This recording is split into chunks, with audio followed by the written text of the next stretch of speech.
Salut la compagnie! Bienvenue dans Cogito Ergo Sum, le podcast qui cherche à décrypter les ingrédients d'une expérience utilisateur mémorable. Moi c'est Margot, je contribue à créer des expériences utilisateurs fluides et intuitives sur des logiciels, portails web ou applis mobiles depuis 2014. À travers ce podcast, j'ai envie de m'inspirer des expériences des autres. Je suis convaincue qu'il y a plein de points communs dans la création d'expériences utilisateurs, quel que soit le domaine. La prof qui prépare son TP pour ses élèves, le restaurateur qui travaille son concept de restaurant, ou les parents enjoués qui préparent le goûter d'anniversaire de leur enfant. C'est ce qu'on va explorer dans ce podcast. Quelle est la secret sauce des porteurs de projets qui ont réussi à créer une expérience utilisateur mémorable? Je reçois aujourd'hui Charlotte Roland, docteur en neurosciences et cofondatrice de Newbrain, où elle fait notamment du conseil autour de la conception et de l'évaluation de produits dans les secteurs de l'industrie et du luxe. C'est amusant car avec Charlotte, on a fait les mêmes études. Et j'avais pas réalisé avant ce podcast qu'on avait au final pris des directions très similaires après nos études.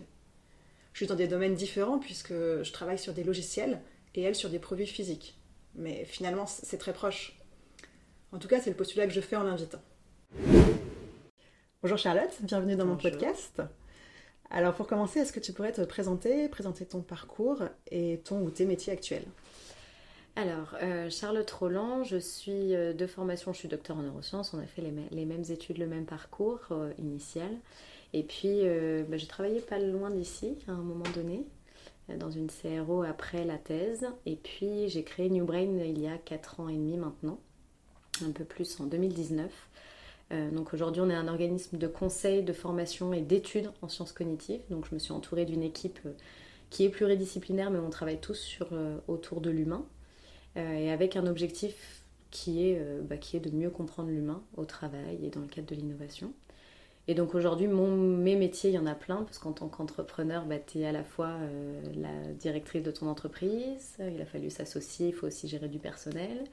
Et puis à la fois, je fais pas mal de gestion de projet, puisque du coup, vu qu'on mène des études, on accompagne vraiment des entreprises de bout en bout dans la gestion de projet. Et puis j'ai une grosse partie d'innovation, parce que déjà inhérente au métier d'entrepreneur, parce qu'on est tout le temps en train de chercher des nouvelles idées et qu'on a même trop de nouvelles idées. et puis aussi sur plusieurs segments, parce qu'on fait à la fois de l'innovation pédagogique, parce qu'on essaye de créer des nouveaux outils, des nouvelles façons d'aborder les apprentissages pour former sur notre axe formation. À la fois aussi de l'innovation plus technique ou méthodologique, parce que vu qu'on essaie de mieux comprendre l'humain, on essaye justement de chercher des nouvelles méthodes pour essayer de le décrypter de façon plus objective. Donc voilà, donc de l'innovation, de l'entrepreneuriat, puis j'ai aussi toujours un petit volet formation et voire même enseignement. Ok. Parce que moi c'est quelque chose que j'ai adoré faire pendant ma thèse et que j'aime, qui me tient à cœur, donc je continue d'enseigner sur des tout petits volumes d'horaires, mais pour aller auprès des étudiants de l'EM Lyon, d'écoles de ce type-là. D'accord, je ne savais pas que tu faisais de la formation en école. Ouais, c'est okay. pour le... Voilà. Sur quelle thématique exactement ? Alors on a plusieurs thématiques, on a des thématiques liées à de l'innovation, et ça on en reparlera je pense dans le cadre du podcast, et puis il y a des thématiques liées au management et ressources humaines, mieux comprendre l'humain au travail, parce que finalement on réalise que sur des parcours typiquement RH, moi j'interviens en Master 2, dernière année, dernier semestre, c'est-à-dire que dans quelques semaines après, ils vont être sur le marché du travail, et en fait on leur a jamais parlé ni de neurosciences, ni de sciences cognitives, ni de ressources, de comment fonctionne l'humain au travail avant que j'arrive. Donc ils sont au départ très surpris, ils se demandent ce que je fais là, et puis à la fin finalement très intéressés parce qu'on leur a beaucoup parlé de comment on va gérer des payes, comment on va gérer les collaborateurs, mais pas forcément en tant que collaborateur, de quoi on a besoin pour s'épanouir, pour être motivé, pour être engagé au travail, etc. Donc on essaie d'aborder ces sujets. Ok. Super intéressant. Ça mériterait sans doute un deuxième épisode. Je te réinviterai l'année prochaine. Et du coup, là, aujourd'hui, on est plus là pour parler de conception. Donc, quand tu fais du conseil en conception, tu fais parfois du conseil sur les phases amont des projets, c'est ça ? Comment ça se passe dans ces cas-là ? Alors, nous, on essaye le plus possible d'accompagner les projets de bout en bout. Et il y a une grosse partie sur la partie conception, parce qu'on aide déjà à poser les bonnes questions, à savoir comment observer aussi les consommateurs et aller directement auprès des clients ou des consommateurs finaux le plus tôt possible pour essayer de décrypter des insights, essayer de trouver de la valeur dans la façon dont ils vont utiliser le produit, essayer de raconter une histoire cohérente, parce que c'est vraiment quelque chose sur lequel on a abouti, à force de faire des études, c'est que souvent on fait de l'innovation technologique, on aboutit à un produit, enfin en tout cas dans les métiers avec lesquels je travaille, ils aboutissent à un produit sans s'être vraiment posé la question de comment le client, le consommateur final, il allait l'utiliser, mais en se disant que c'était une innovation technique qui avait de la valeur. Et puis finalement, au moment de le mettre entre les mains d'un client, il n'est pas utilisé comme il l'avait imaginé, ou finalement il n'est pas ergonomique comme il devrait l'être, etc. Et donc nous, on essaie de les aider à se poser la question le plus tôt possible de comment l'humain, qui soit, peu importe qui va interagir avec cet objet ou avec ce service, comment il va voir, comment il va le percevoir, qu'est-ce que ça va pouvoir lui provoquer, comment il va interagir avec. Ok. Et alors déjà, petite parenthèse, est-ce que tu peux nous donner des exemples de produits sur lesquels tu travailles pour qu'on se projette un petit peu mieux? Ça peut être assez varié. La plupart du temps, c'est du produit physique. Ça va être une montre, ça va être un boîtier une crème cosmétique, ça va être une brosse à dents, ça va être des objets sur lesquels on accompagne la partie innovation jusqu'à la partie, soit on teste des créations, soit on les accompagne à questionner le besoin, faire immerger des insights pertinents, activer ces insights-là, et ensuite c'est eux qui font la partie création. Donc on travaille avec des entreprises d'innovation pour cette partie créative que nous, on ne fait pas. Okay. Donc soit ça va être ça, soit ça va être même de l'innovation de service, c'est-à-dire qu'on va travailler avec des mutuelles, avec des banques qui ont envie d'améliorer leur relation client, d'améliorer l'accueil des clients, d'améliorer la prise en charge des plaintes, de mieux comprendre leurs clients pour essayer d'avoir un service qui soit... C'est pas que du produit. Non, c'est pas que du produit. Ça marche. Et du coup, donc comment tu t'y prends? C'est quoi l'approche vraiment concrètement quand quelqu'un fait appel à tes services?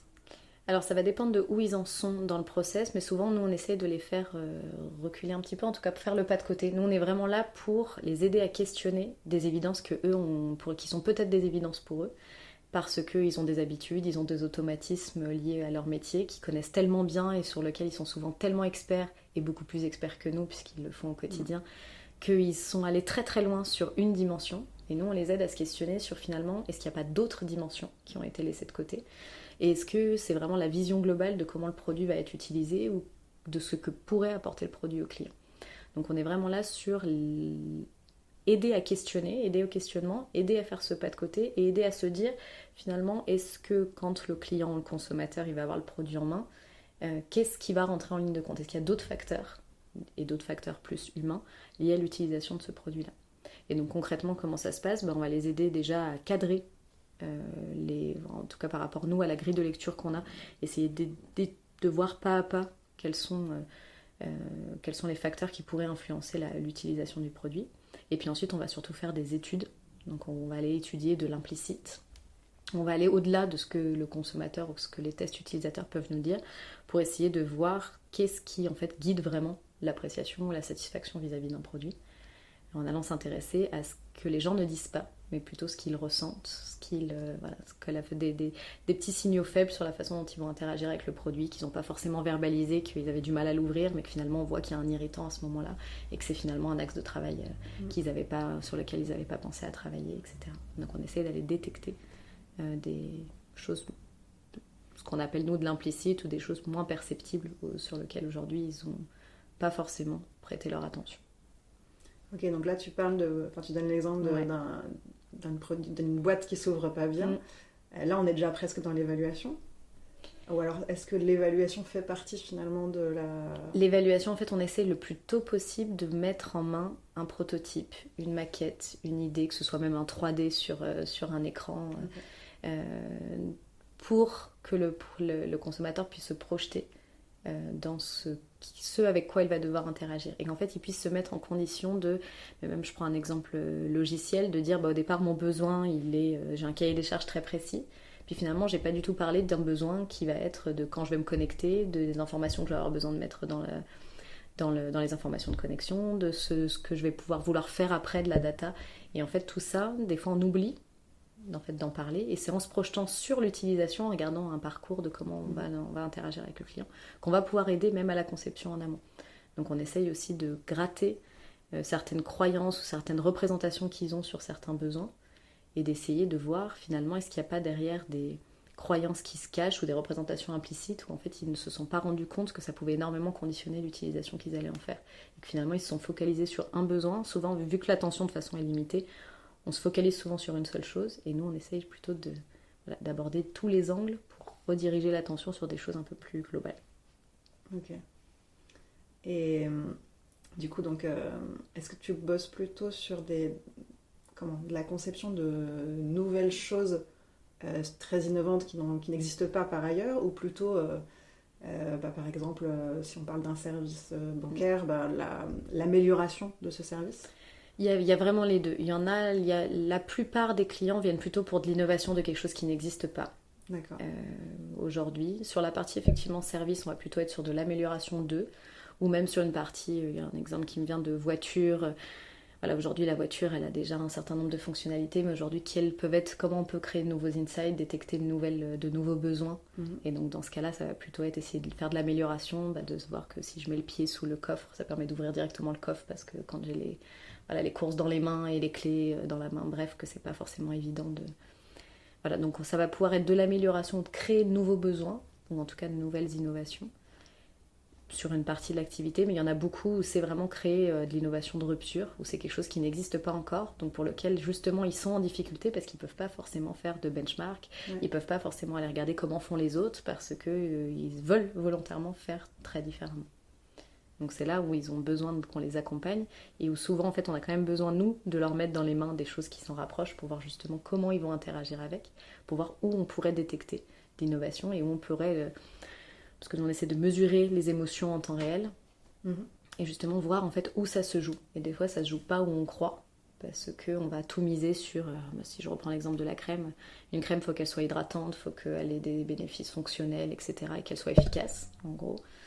Je peux me focaliser là-dessus, et dans ce cas-là je fais en sorte que mon produit soit le plus efficace possible, mais finalement le consommateur, quand il découvre la crème pour la première fois, il va pas se rendre compte en une seule utilisation si elle est efficace ou pas.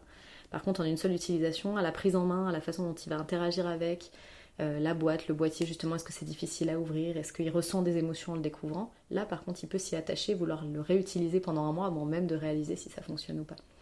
Donc c'est ça qu'on essaie de détecter, à quel moment on a provoqué assez d'émotions pour que le consommateur il soit attaché au produit et qu'il ait envie de le réutiliser. Ouais. Je pense que quand tu parles de cette boîte qui s'ouvre, je pense au côté sonore aussi. Ça me fait penser à la boîte de Nutella, je sais pas si tu vois le pot là qui fait... Exactement. Tu l'ouvres. Ouais. Il y a un truc un peu jouissif là-dedans. Et c'est assez inattendu finalement. Enfin, je sais pas, est-ce qu'il y a des choses comme ça qui sont... qui t'ont surpris dans ton expérience, ou des... Je sais pas si... Ouais, il y en a, notamment le fait, en fait, on est souvent très visuel, donc dans ce qu'on va déclarer explicitement, ça va souvent être des choses liées à la couleur, à la forme, à ce qu'on peut voir, et pas forcément à ce que l'on va ressentir. Et nous, on a fait des études internationales, où vraiment on s'est intéressé, on a fait quasiment la même étude en France, aux US, en Chine et en Asie, par exemple. Et on a réalisé qu'en Asie, ils arrivaient mieux à parler de leur ressenti que nous. Okay. Et qu'en Europe et aux US, on avait plutôt tendance à parler des bénéfices fonctionnels et de la fonctionnalité des produits. Et finalement, on a réalisé qu'on en parlait moins, mais c'est pas pour autant que ça avait moins d'effet. Et par exemple, sur un rouge à lèvres, la façon dont remonter le bâton de rouge à lèvres peut être facile ou difficile, ça va donner une perception, une qualité perçue qui va être différente. Donc le côté, si déjà mon tube il est en plastique et puis que je remonte hyper facilement, j'ai l'impression que c'est un peu du toc. Ouais. Et donc finalement j'ai une moins bonne qualité perçue, alors que j'ai mis exactement le même rouge à lèvres à l'intérieur. Versus si j'ai quelque chose qui est un peu plus dur à ouvrir, j'ai l'impression que ça le rend plus qualitatif, alors qu'on est juste en train de parler du mouvement pour monter le rouge à lèvres. Donc on l'a même pas encore utilisé, on est vraiment que sur l'emballage et le packaging du pack, quoi. Et finalement ça change la qualité perçue. Et en Asie, ils se sont mieux rendus compte de ces choses-là, ils nous ont beaucoup plus verbalisé des choses liées à l'odeur, le bruit, l'haptique, la façon dont la prise en main, etc. Alors qu'en France, en tout cas en Europe, on avait plus tendance à rationaliser sur des choses liées au produit et à moins se rendre compte de l'influence de tous les autres facteurs. Ouais, c'est marrant. Des différences culturelles, très fortes. On en voit vraiment beaucoup. Dans tous les épisodes que j'ai faits, dans plusieurs en tout cas, c'est quelque chose qui revient. Et c'est vachement intéressant, je trouve. Ouais, nous, on s'en est vraiment rendu compte sur l'analyse de l'implicité des émotions. on s'y attendait. Par contre, et sur l'analyse explicite et sur finalement même ce qui était verbalisé, ce qui était perçu consciemment par les consommateurs ou les clients, il y a aussi des différences qui sont extrêmement fortes. Donc c'est très intéressant du coup de aussi le plus rapidement possible pouvoir se dire si moi mon intention c'est que mon produit et que ce que je conçois soit après porté à l'international, me poser la question de l'influence culturelle, de l'influence aussi des saisons. Nous on a beaucoup travaillé sur la couleur des objets et la couleur en fait change énormément en fonction des saisons. La couleur préférée, enfin la couleur qui va mieux marcher. La couleur qui va le mieux marcher, la couleur qui va plaire, la couleur qui va provoquer des émotions, la couleur qui peut être celle dont j'ai envie quand je suis en plein été et que j'ai envie d'un mojito et que j'ai envie de jaune peps, mais dont j'aurais pas du tout envie en plein hiver. Et en fait, quand on accompagne dans les phases de conception, la conception, elles sont souvent très amont au lancement du produit. Et donc, le moment où on fait les tests consommateurs, on s'adresse à des consommateurs qui sont souvent dans pas du tout la même saison que celle où va sortir le produit. Ah oui. Et très peu de personnes font attention à cette influence de la saison. Mais même hormonalement, on n'est pas les mêmes, on n'a pas envie des mêmes choses, il n'y a pas les mêmes choses qui nous éveillent et qui nous provoquent des émotions en hiver qu'en été ou quand on s'en rend bien compte de ce qu'on appelle les facteurs de bruit, de comment on est. Donc c'est pour ça qu'on fait des panels le plus large possible, parce qu'effectivement il y a celui qui ne part rien que son humeur ou les bouchons qu'il a eu avant de venir, il fera pas les mêmes choix, il n'aura pas la même interaction avec le produit, mais ça c'est des différences interindividuelles, donc ça on pallie en mettant des panels qui sont importants. Mais n'empêche que le panel, il teste, ou en tout cas il appréhende le produit à la même saison, au même endroit, dans le même environnement, et que ça va conditionner les choix et les appréciations qu'il va pouvoir faire, ou les idées qui vont pouvoir lui venir.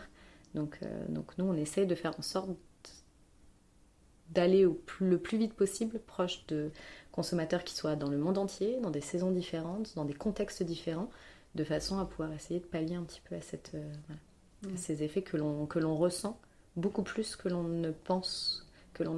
Ouais.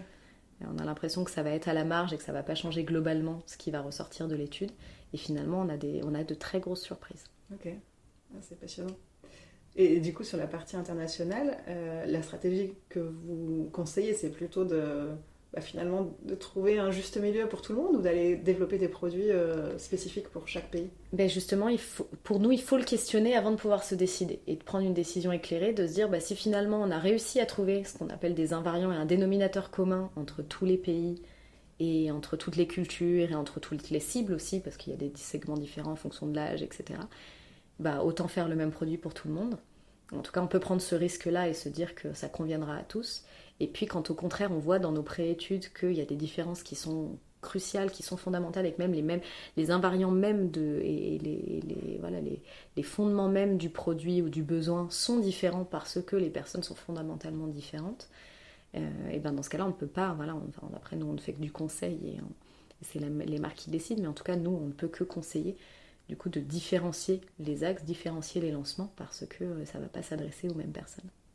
D'accord. Donc on a besoin, en tout cas nous, on n'arrive jamais, et je pense que c'est le principe de l'approche scientifique et de la démarche scientifique, c'est qu'on arrive avec aucune certitude.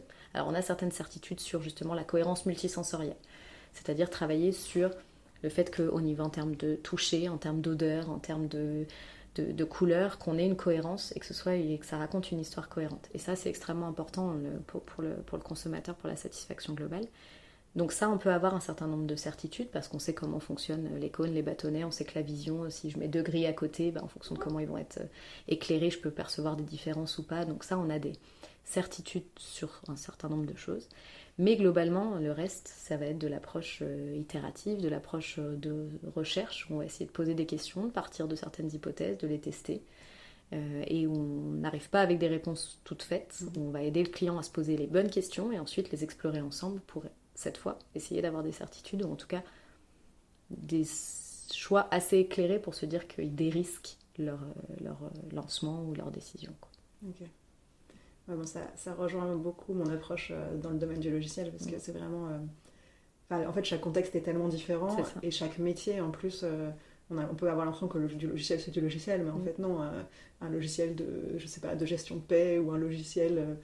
une appli plus pour du grand public, pour un réseau social. J'ai jamais bossé là-dessus, mais on peut l'imaginer.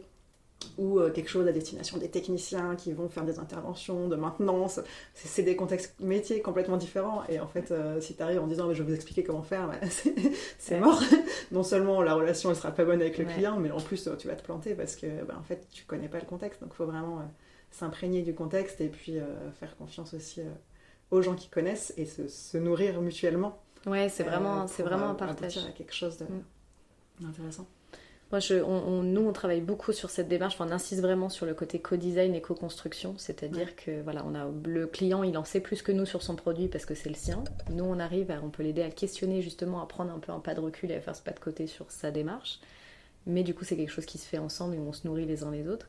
Et puis, on les aide des fois à sortir un peu la tête du guidon. Moi, ça me fait penser là à ton exemple de logiciel. C'est qu'on a accompagné une marque sur un lancement d'une application qui voulait représenter, alors je peux pas en dire trop, mais représenter le produit qui était une montre et essayer de former les gens à ce qui se trouve dans la montre. Donc au départ, c'était une application de formation.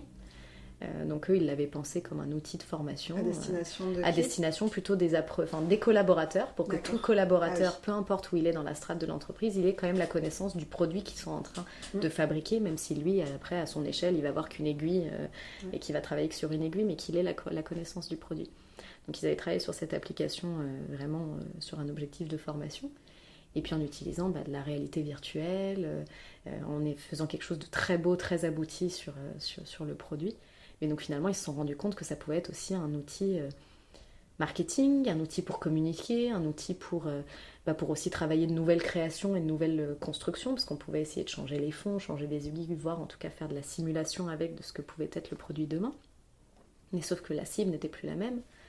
Donc forcément, la façon d'aborder le même produit était complètement différente. Donc ils ne savaient plus, les contextes étaient tellement différents et les besoins et les personnes qui allaient interagir avec le produit, avec l'application tellement différentes qu'ils n'arrivaient plus à se décider. Et pourtant, ils étaient tous formés à l'ergonomie, à l'UX, l'UI, tout ce qu'il fallait.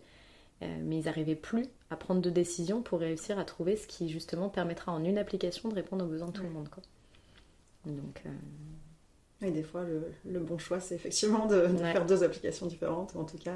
Ou d'avoir des niveaux de difficulté, ou des niveaux de mise en évidence, en l'occurrence de ce qu'il y avait dans la montre, différents pour s'adresser à des personnes différentes, mais aussi un besoin, pour certains, beaucoup de pédagogie, donc peut-être des fois plus d'explication, quelque chose de plus guidé, donc une entrée aussi dans l'outil qui est différente en fonction de mon expertise et de si j'ai l'habitude de voir ce genre de choses, que j'ai déjà des automatismes, donc c'est facile pour moi d'interagir avec, versus je connais rien sur le digital ou rien sur ce type d'application.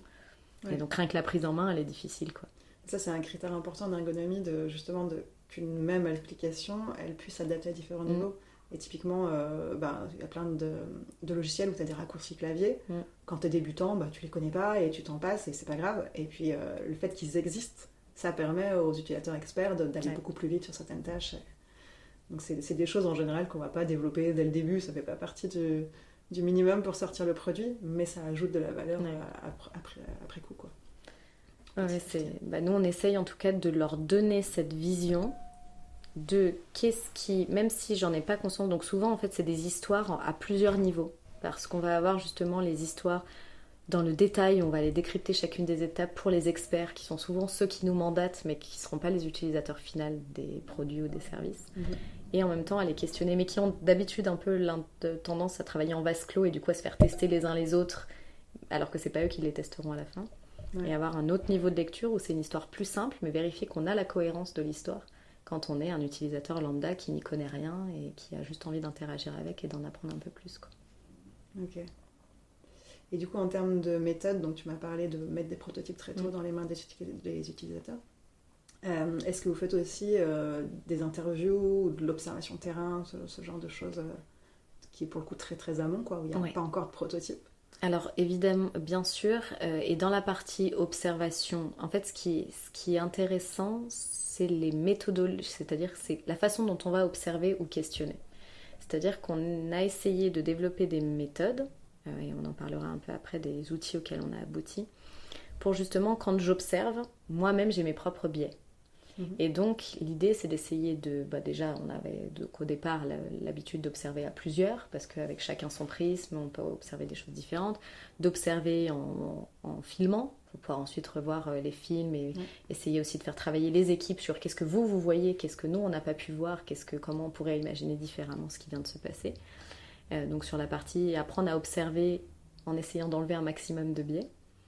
Et puis sur la partie ensuite, quand on est sur la partie évaluation, essayer pareil d'être vraiment dans une démarche de questionnement, de questionner en posant les questions les plus ouvertes possibles, en évitant un maximum de biais, en essayant d'avoir du discours spontané, parce qu'il y a énormément de valeur aussi dans ce qui n'est pas dit par le consommateur ou par le client, qui peut ne pas parler de la couleur, ou c'est quelque chose pour lui c'était pas un sujet.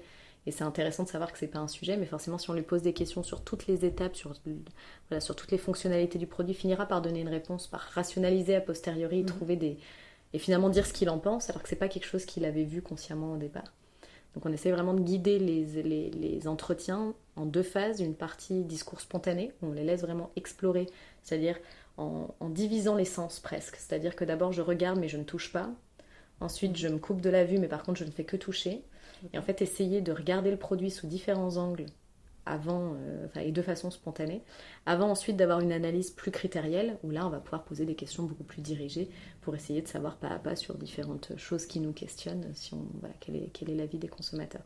Et donc, c'est un process en plusieurs étapes, et en partant du plus large, du plus large au départ, du discours spontané et du discours par sens, avant d'entrer dans la découverte, donc comment ils interagiraient avec. Donc avant même de le toucher, il y a déjà beaucoup qui se passe dans l'interaction avec, avant de rentrer, de mettre les mains dessus ou dedans si on parle d'un logiciel. Ok, c'est intéressant. Pour le coup, dans le logiciel, j'ai pas cet aspect multisensoriel. Enfin, si, forcément, mais c'est surtout la vue et puis la compréhension, quoi. Mais par contre, le côté discours spontané, je fais exactement la même chose. Moi, je vais vraiment essayer d'intervenir le moins possible pendant un test utilisateur. Et à la fin, là, je vais poser des questions sur s'il y a des choses justement, des sujets qui n'ont pas été abordés, et c'était important pour moi d'avoir un avis là-dessus. Mais, ou si j'ai vu quelque chose et puis que j'ai envie de revenir, qu'est-ce qui s'est passé à ce moment-là. Mais pendant la durée du test, je vais juste observer et puis les encourager à verbaliser, quoi. Ouais. On m'avait demandé de faire une interview il y a quelques années. Justement, la différence entre... Alors là, c'était sur un sujet de mode, mais justement, maintenant qu'il y a des avatars pour tout, du digital, pour tout, du métaverse, qu'on est très dans le digital, justement, à quel point ça pouvait être différent pour un client de voir un produit en vrai dans une vitrine ou dans une boutique versus voir le même dans le métaverse, où on se coupe d'un certain nombre de sens, où à minima, en tout cas, on n'a plus l'olfaction et on n'a plus le toucher, quoi. Ouais. Et il s'était rendu compte que, déjà qu'il y avait une différence quand même effectivement entre les deux, donc un logiciel, effectivement, tu n'as pas tous les sens qui sont en éveil, mais que plus tu rendais ton logiciel ou ton application, en tout cas ton digital, multisensoriel, en ajoutant des retours sonores, en ajoutant de la reconnaissance vocale, par exemple, pour pouvoir rendre l'interaction plus fluide, pour pouvoir aussi la rendre plus inclusive si on a un public de personnes qui ont des besoins particuliers, et plus finalement l'expérience était riche. Et donc c'était quand même intéressant de travailler sur la partie design multisensoriel avec les sens sur lesquels tu pouvais travailler, mais pour enrichir l'expérience qui était vécue, l'expérience émotionnelle qui était vécue par les clients ou consommateurs. Oui, c'est vrai que, je ne vais pas parler du son, mais alors ça dépend vraiment des logiciels, mais pour tout ce qui est appli, typiquement sur les réseaux sociaux, il y a beaucoup de vidéos, il y a beaucoup ou de messages sonores, etc. C'est quelque chose d'important. Ouais. Après, sur des applications plus professionnelles, souvent, ça va être plus gênant qu'autre chose d'avoir du son, parce que si tu es dans un environnement bruyant, tu vas pas l'entendre. Si au contraire, tu es dans un environnement calme, ça va gêner. Voilà. Donc, c'est pour le coup, moi qui bosse plus sur des applis professionnelles, j'utilise très rarement, voire jamais le son. Mais c'est vrai que je me pose même pas la question, en fait. C'est intéressant de se poser la question à minima. Ouais, mais nous, on a travaillé là avec le groupe Piment sur leur application là, qui s'appelle Discuss & Care, et avec qui j'en ai discuté avant, donc qui acceptait que je le cite. Et justement, il y avait cette question de est-ce qu'aujourd'hui, les gens se plaignaient de passer trop de temps derrière leur écran, de dire finalement, je suis derrière mon écran 10 heures par jour et mon écran, vu qu'il n'est que visuel, je tape et je lis, à la fin je manque d'interaction. Et donc il se posait la question justement d'ajouter de la reconnaissance vocale, d'ajouter des choses où ça peut déranger effectivement les autres. Donc quand tu es dans un contexte de flex office où finalement il y en a plein qui sont dans le même bureau au même moment et puis finalement il y a des fois où tu es chez toi, en fait les contextes du coup varient tellement dans une même semaine que c'était difficile de trouver ce dont je peux avoir besoin quand je suis tout seul chez moi, où je peux trouver ça sympa de plutôt dicter mes mails, avoir de la reconnaissance vocale et être plutôt dans l'oral que dans l'écrit, parce que j'ai déjà mon écran tout le reste de la journée. Mais effectivement, ça s'applique plus quand je suis au bureau et que je suis entourée de mes collaborateurs.